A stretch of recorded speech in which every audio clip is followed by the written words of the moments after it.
Welcome to Immigration Quicktake. This is Sally Rutledge with the American Immigration Lawyers Association. Yesterday, the U.S. Citizenship and Immigration Services, or USCIS, announced that the agency received more than the 85,000 maximum H-1B visa petitions that are available for fiscal year 2016.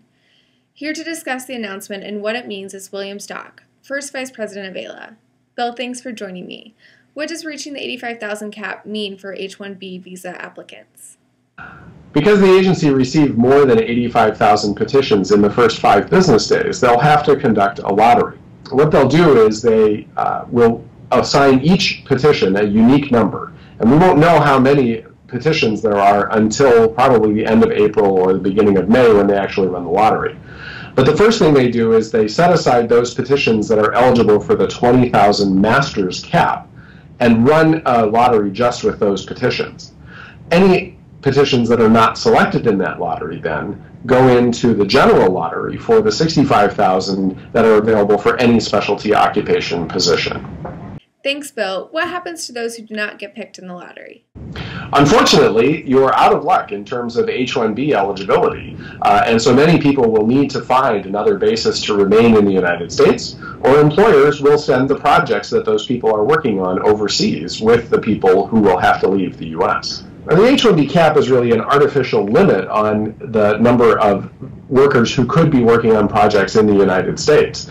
In fact, in 2008 and 2009, when unemployment was higher, the H-1B cap wasn't reached until several months into the application cycle. In fact, the length of time that the cap has remained open has been directly proportional to the unemployment rate.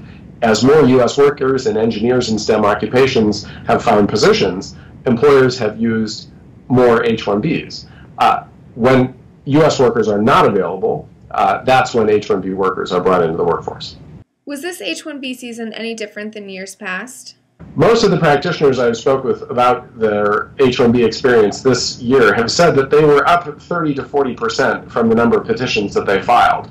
That would mean that there were well over 200,000 petitions for the 85,000 available slots. The fact that there's such a narrow window within which petitioners can submit their applications means that things like delivery problems cause an enormous amount of stress to petitioners and to their attorneys. And this year, as in past years, AILA has been able to work with the field office directorate and make sure that deliveries are being sent, that they are being timely received by the agency, and that all petitions will be accepted into the lottery. Thanks, Bill, for joining me. For the rest of you, please stay tuned for more updates from the American Immigration Lawyers Association.